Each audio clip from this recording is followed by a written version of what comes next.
They had everything: success, happiness, and trust, until one visitor shattered it all. Lies turned to betrayal, and betrayal led to bloodshed.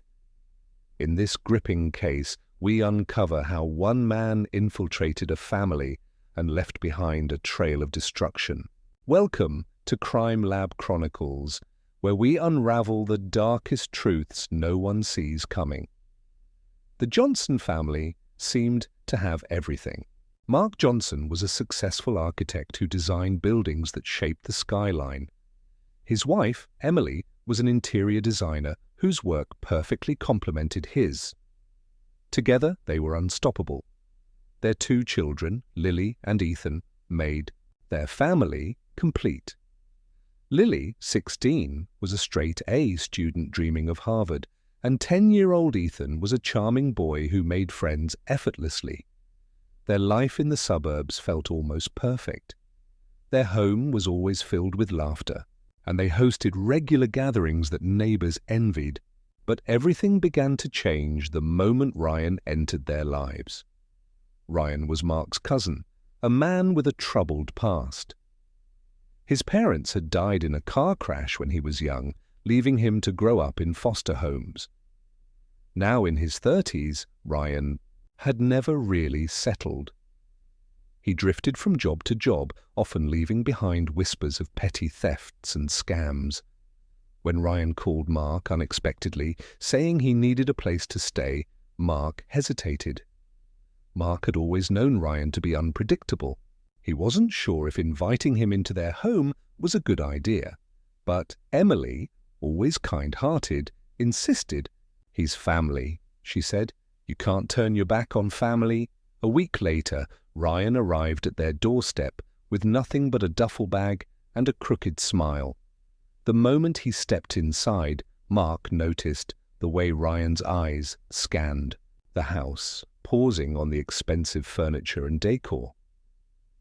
"Wow, Mark," Ryan said with a grin. "You've done well for yourself." His tone seemed light, but something about it made Mark uneasy. It didn't take long for Ryan to win over the family.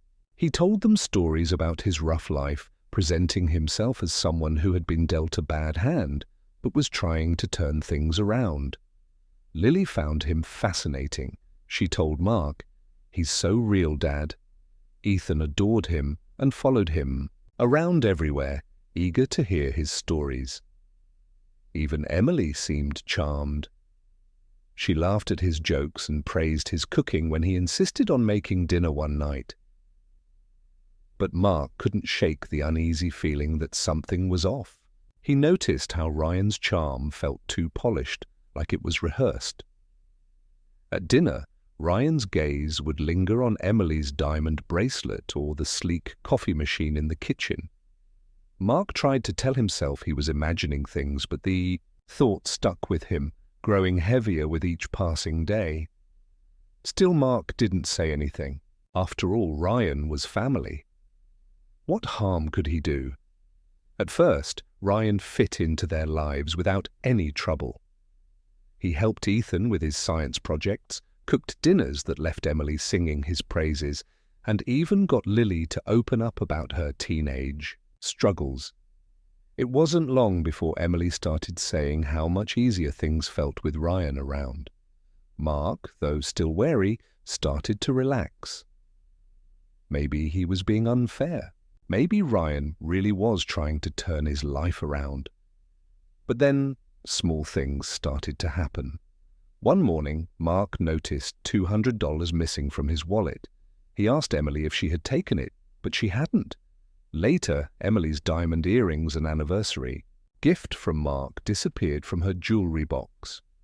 When Mark confronted Ryan, Ryan acted offended, saying he had no idea where the earrings or the money had gone. Emily sided with Ryan. "Mark, you're being paranoid," she said. "Not everything has to be about Ryan." Mark let it go, but he couldn't shake the feeling that something wasn't right. Meanwhile, Ryan was slowly driving a wedge between them. He spent hours talking to Lily, listening to her frustrations about how strict Mark was. Your dad doesn't get it, Ryan would say. You're growing up. You need to live a little. Lily, feeling understood in a way she hadn't before, began pulling away from Mark. She started arguing with him over curfews and rules, things she had never questioned before. Ryan was even more subtle with Emily. He planted little seeds of doubt in her mind, casually mentioning how Mark seemed too focused on work or how he didn't notice all the things she did for the family. "You deserve to be appreciated, Emily," he said one evening, his tone gentle. "I don't think Mark sees how much you sacrifice."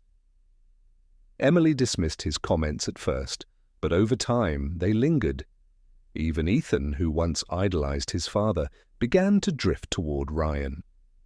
Ryan's easygoing nature made him fun to be around. He took Ethan on hikes and taught him tricks with a baseball, things Mark used to do before his work schedule got busier. For the first time, Mark felt like an outsider in his own home. The tension grew. Unable to shake his suspicions, Mark decided to dig deeper. He hired a private investigator to look into Ryan's background. What came back wasn't surprising, but it was damning. Ryan had a trail of evictions, petty theft charges, and unpaid debts. It was clear he hadn't changed. When Mark showed Emily the report, she refused to listen. "This doesn't mean anything," she argued. "He's had a rough life. He's trying, Mark. Why can't you see that?" Mark didn't know how to respond. Emily's defense of Ryan hurt more than he cared to admit. The breaking point came one evening. Ethan was playing in the backyard while Ryan was supposed to be watching him. Instead, Ryan was inside, chatting with Lily. Ethan, left unsupervised, decided to climb a tall tree near the fence. He lost his balance and fell, breaking his arm. Mark arrived home to find Emily rushing Ethan to the hospital. He was furious. When they returned, Mark confronted Ryan. "You had one job," he snapped. "One job to watch him, but you couldn't even do that because you were too busy cozying up to Lily." Ryan didn't back down. His calm, charming mask fell away, replaced by cold hostility. "You've been looking for a reason to get rid of me since I got here," he spat. "Why don't you just admit it?" "You're threatened by me." "Threatened by you?" Mark shot back, his voice rising. "You're a parasite, Ryan. You've done nothing but take from this family since the moment you walked in." Emily stepped between them before things got out of hand. "That's enough," she said firmly. "Both of you." Ryan stormed out, slamming the door behind him. Mark thought that might be the end of it, but the next morning, Ryan was back. He was smiling, apologizing, and making excuses. "I lost my temper," he said. "I was out of line. It won't happen again." Emily, ever forgiving, accepted his apology. Mark didn't. Mark knew things were only going to get worse, but he couldn't have imagined just how far Ryan was willing to go. A few weeks later, everything fell apart for the Johnsons. It was a quiet Thursday evening. Emily had stayed late at her design studio to meet a deadline, leaving Mark to handle dinner and put the kids to bed. The house was unusually silent when Emily pulled into the driveway that night, but as she stepped out of her car, the silence was broken by the flashing red and blue lights of police cars lining the street. Her heart sank. Emily rushed inside, her breath catching at the sight of officers swarming their home. The living room was in disarray, and Mark sat slumped on the couch, his face pale, his shirt soaked with blood. He looked up at her, eyes wide with shock, and muttered, "It wasn't supposed to happen like this." In the kitchen, she saw Ryan, sprawled on the floor. A knife was buried deep in his chest, blood pooling beneath him. The once charming man who had wormed his way into their lives was now lifeless. Emily froze, trying to process what she was seeing. A pair of officers gently pulled her aside as another ushered Mark into the back of a police car. Mark's explanation came out in broken fragments. He claimed Ryan had attacked him. "He came at me in a rage," Mark insisted. "I had no choice. I acted in self-defense." But the police weren't convinced. There were no defensive wounds on Mark, no scratches, no bruises. The kitchen showed no signs of a struggle. The knife wound, clean and deliberate, didn't align with Mark's story of a chaotic fight. As the questions mounted, so did the doubt. Emily didn't know what to think. Could her husband really have killed Ryan in cold blood? Lily, who had grown close to Ryan, didn't hesitate to point the finger. "You hated him from the moment he walked through the door," she screamed at Mark later that night. "You wanted him gone, and now you've made sure of it." Ethan, too young to fully grasp the situation, clung to Emily's side. His wide, tear-filled eyes darted between his parents, terrified by the chaos and the sight of so much blood. "Mum," he whispered, "is Dad going to jail?" The investigation that followed only deepened the mystery. The police uncovered troubling details about Ryan's activities. He had been stealing from the Johnsons and pawning their valuables. Emails traced back to Ryan's account showed he had hacked into Mark's business systems, leaking confidential information that had cost the company millions. It was clear Ryan had been deceiving them from the start. But none of that explained the murder. If Mark had truly acted in self-defense, why did the evidence paint such a calculated picture? Why hadn't he called the police immediately? And if he hadn't killed Ryan out of necessity, then why had he done it? Emily tried to hold the family together, but the weight of Ryan's death was tearing them apart. Lily's anger at her father grew stronger by the day. She couldn't believe Mark's story, convinced he had finally snapped. Mark, on the other hand, became more withdrawn, offering little more than vague explanations when pressed. It wasn't just the family that was unraveling. The community they had once been admired in began to turn on them. Rumors swirled about. What had really happened that night? Neighbors speculated, co-workers whispered, and friends distanced themselves. Everyone wanted to know what had driven a man like Mark Johnson to kill. Emily wanted answers just as much as anyone else. The man she thought she knew, the steady and reliable husband she had built her life with, now seemed like a stranger. And the longer the investigation dragged on, the more she wondered if she had overlooked the truth all along. Lily couldn't shake the feeling that the truth about Ryan's death hadn't been revealed.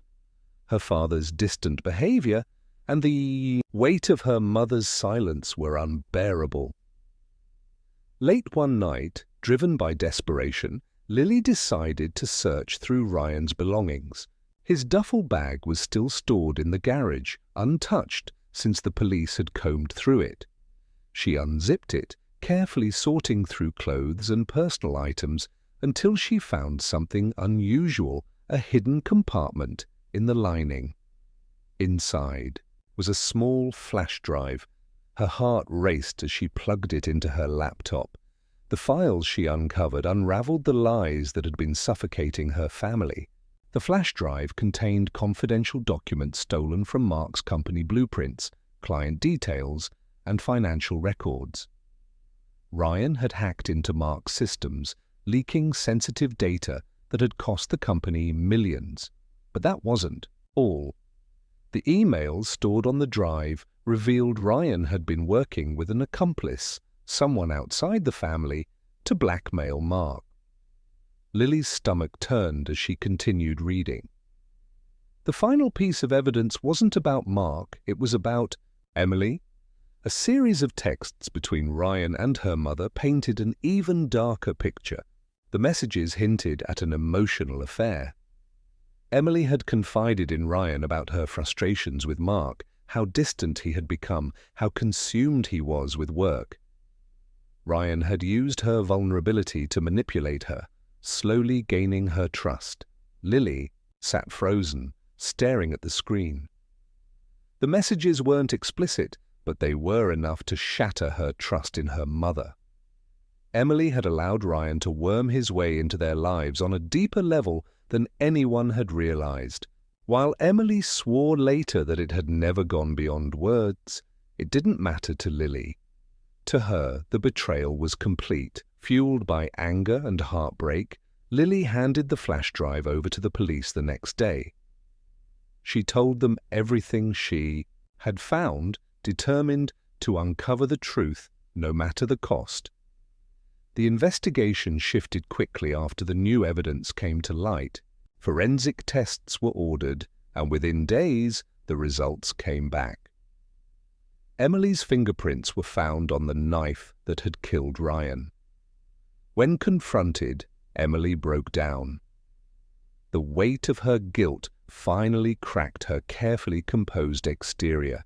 She confessed that she had confronted Ryan in the kitchen that night. She had demanded that he leave their lives for good, accusing him of tearing her family apart. Ryan, as always, had kept his composure, laughing at her desperation. But then he took it further. He threatened to expose the texts and her confessions to Mark. He said he'd ruin her marriage and her reputation. "You don't want me as your enemy, Emily," he had said with a cruel smirk. In a moment of panic, Emily grabbed the knife from the counter.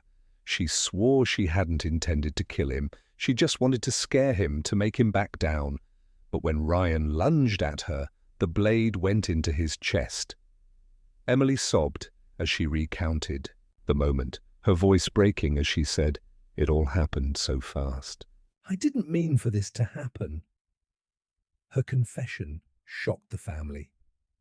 Mark's face betrayed a mix of rage and heartbreak as he listened. Lily sat silently, numb from the revelations. Ethan, too young to fully understand, clung to Mark, confused And afraid. Emily was arrested for manslaughter. The media descended on the story, turning it into a sensation. Headlines painted Emily as a villain who had destroyed her own family. Every detail of the Johnsons' once perfect life was laid bare for the public to dissect. Mark, despite his anger and hurt, stood by Emily in the days that followed. He shielded their children from the prying eyes of reporters, doing everything he could to hold what was left of their family together. But deep down, he knew the damage had been done. Nothing would ever be the same. Emily was sentenced to 5 years in prison. The trial had been a public spectacle, with reporters dissecting every detail of the Johnsons' once perfect lives. By the end of it, the family was unrecognizable, their once pristine reputation now a distant memory. Mark, unwilling to stay, in the house where it had all happened, sold their home. He moved with Lily and Ethan to a smaller, quieter place, hoping for a fresh start. But no amount of distance could undo the damage. Lily, who had always been so bright and full of ambition, became a shadow of her former self. She stopped talking about her dreams of going to Harvard and withdrew from her friends. Trust, once her foundation, had been shattered. Her parents' secrets, the lies, the betrayal, the murder had taken away the sense of safety she had once felt in her family. She kept to herself, spending hours in her room, replaying the events in her mind and wondering if she could have done something to stop it all. Ethan, once carefree and adventurous, changed too. He no longer spent his afternoons exploring or asking endless questions about the world around him. Instead, he grew quiet, haunted by the memory of the night Ryan died and the sight of blood on his father's shirt. At night, he had nightmares, waking up crying for his mother, only to remember she wasn't there. Mark did his best to comfort him, but he knew it wasn't enough. As for Mark, The guilt weighed on him every day. He had brought Ryan into their home out of a sense of family loyalty, a duty to help someone in need. But Ryan had used that kindness as a weapon, manipulating his way into their lives, stealing from them, and turning them against one another. Mark had seen the warning signs, but had allowed himself to be silenced by Emily's insistence that Ryan deserved a chance. He blamed himself for not doing more, for not acting sooner. But it wasn't just Ryan who had destroyed them. In the end, it was Emily's actions that had delivered the final blow. Her emotional affair with Ryan, her desperate confrontation in the kitchen, and her panicked decision had shattered the family in ways that could never be repaired. The perfect family was gone. In its place was a fractured shell held together only by shared grief and the faint hope of rebuilding someday. But no matter how much time passed, the scars Ryan had left behind wouldn't fade. They were etched into their hearts, their trust, and their memories, serving as a painful reminder of how quickly everything they cherished had fallen apart. Mark often found himself sitting alone late at night, staring at old family photos. He wondered if things would have been different if he had just said no when Ryan asked for help. He would never have the answer, but he couldn't stop asking the question. All he could do now was pick up the pieces and try to give Lily and Ethan some sense of stability, even if their lives would never truly feel whole again. And that's how one man's lies, manipulation, and greed shattered a family that seemed untouchable. But in the end, it wasn't just Ryan's actions, it was the secrets, the betrayals, and the choices made in desperation that tore them apart. The scars left behind serve as a haunting reminder of how quickly trust can be broken and how even those closest to us can hide the darkest truths. Thank you for watching Crime Lab Chronicles. If you enjoyed unraveling this case with us, don't forget to like, subscribe, and hit the notification bell so you never miss another story where secrets, lies, and betrayal are exposed. Until next time, stay curious and stay safe.